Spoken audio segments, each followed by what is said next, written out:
Most people believe you need a big backyard or rows of raised beds to grow enough food to matter. But what they don't realize is that some of the most productive plants are actually the smallest, and they can outproduce entire gardens without taking up much space at all. And by the end of this video, you'll understand why ignoring these powerhouse plants could cost you more than just wasted effort.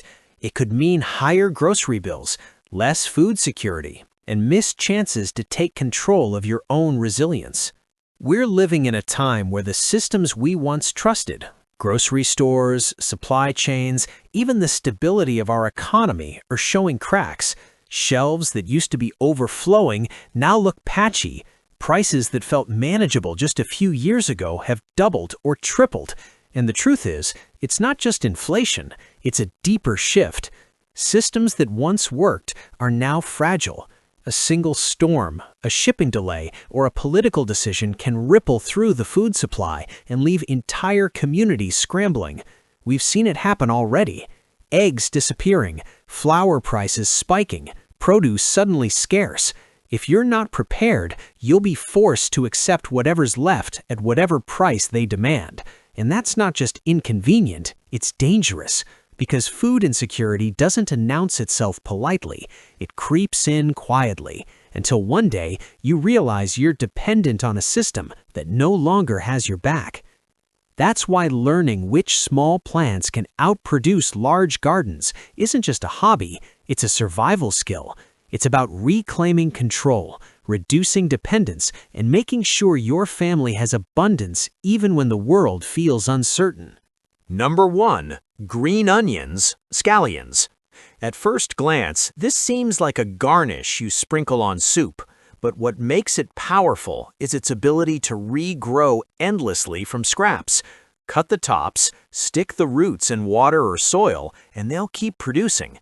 In a real-world scenario, this allows you to have a renewable source of flavor and nutrition even if stores run dry. If you're considering this, look for organic bunches at the store. Save the root ends and start them in a jar by your window. Number 2. Kale.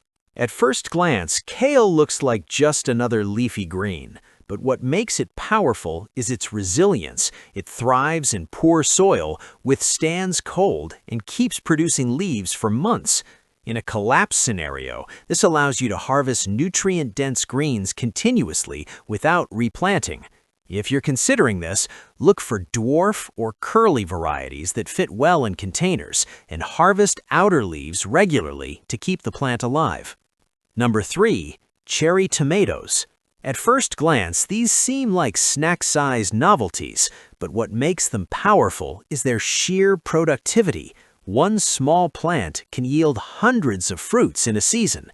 In a real-world scenario, this allows you to have fresh produce, sauces, and preserved goods from a single pot.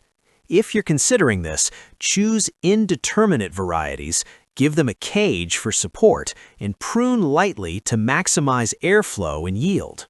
Number 4. Radishes. At first glance, radishes seem too small to matter. But what makes them powerful is speed. They mature in as little as 25 days.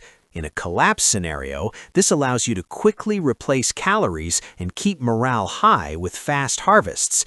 If you're considering this, sow them densely in shallow trays, stagger plantings every week, and enjoy a rolling harvest. Number 5. Peppers, hot or sweet. At first glance, peppers look like slow growers, but what makes them powerful is their compact size and high yield per plant. A single pepper plant can give dozens of fruits, each packed with flavor and vitamins. In a real-world scenario, this allows you to spice bland survival meals or preserved peppers for long-term storage. If you're considering this, start seeds early indoors, transplant into containers, and keep them in warm, sunny spots. Number 6. Spinach. At first glance, spinach seems delicate, but what makes it powerful is its cut-and-come-again nature. Harvest leaves, and the plant keeps producing. In a collapse scenario, this allows you to maintain a steady supply of iron-rich greens without replanting constantly. If you're considering this, sow in cool weather, keep soil moist, and harvest outer leaves regularly. Number 7. Bush beans. At first glance, beans look like sprawling crops, but what makes them powerful is that bush varieties stay compact while producing heavily. In a real-world scenario, this allows you to harvest protein-rich pods in small spaces, even on balconies. If you're considering this, plant them in succession every few weeks, and you'll have a steady stream of beans all season long. Now here's where most people get it wrong. They think gardening success is all about size. Big plots, long rows, sprawling raised beds. The bigger the garden, the bigger the harvest, right? But the truth is, size doesn't guarantee abundance. In fact, large gardens often waste space, drain energy, and overwhelm beginners. I've seen people plant huge areas, only to end up with weeds, pests, and a harvest that barely feeds them for a week. Here's the hidden reality. Productivity comes from intensity, not acreage. It's about choosing plants that give back more than they take, crops that thrive in tight quarters, and strategies that maximize every square inch. Think about it. A single cherry tomato plant can yield hundreds of fruits, while a whole row of corn might give you just a few years. One pot of kale can feed you for months, while a sprawling pumpkin vine hogs space for a handful of fruits. In a collapse or reset scenario, this difference matters. You don't want ornamental abundance, you want survival abundance. You want plants that keep producing, that regrow after harvest, that don't demand endless fertilizer or perfect soil. Most people ignore this because it challenges the romantic image of gardening, the big country plot, the rows of corn swaying in the wind. But when shelves are empty and inflation bites, romance won't fill your stomach. Efficiency will. And here's the kicker. Small plants don't just save space, they save time. You can harvest radishes in under a month. You can regrow scallions from scraps in a week. You can dry herbs and store them for years. That's resilience you can taste. So if you've ever thought, I don't have enough land to grow food, let me break that myth right now. You don't need acres. You don't even need a backyard. A balcony, a windowsill, a few containers, that's enough to start building food security. And once you shift your mindset from size to intensity, you'll see opportunities everywhere. That sunny corner in your kitchen, that's a spinach patch. That railing outside your apartment, that's a bean trellis. That forgotten pot in the garage, that's a pepper plant waiting to happen. The myth says gardening is about land. The truth says gardening is about leverage. And the sooner you embrace that, the sooner you'll realize you can outproduce a large garden with just a handful of smart, small plants. This isn't about panic, it's about positioning.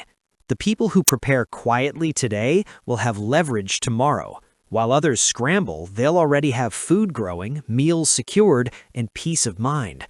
That's the difference between reacting and being ready. And that's why I share these strategies, not to scare you, but to empower you. Because preparedness isn't loud, it isn't flashy, it's steady, it's smart, and it's the kind of positioning that turns uncertainty into confidence. When the system struggles, prepared people don't panic. They adapt, they protect, they preserve. And that's what this channel is about. It's about building an identity rooted in resilience. The kind of person who doesn't wait for permission to take control of their future. You're not just planting kale or beans, you're planting security, dignity, and independence. Think about it. Every small pot, every regrown onion, every harvest from your balcony is proof that you're not at the mercy of broken systems. You're building a future where your family eats because you made it possible. That's powerful. So as you step away from this video, I want you to carry that identity with you. You're not just a gardener, you're a protector. You're someone who sees the cracks in the system and chooses to prepare instead of ignore. And when the shelves go empty, when prices spike, when others feel helpless, you'll be calm, confident, and ready. That's the future we're building together here. Stay prepared, stay empowered, and remember, small plants can outproduce large gardens. but it's your mindset that truly multiplies abundance.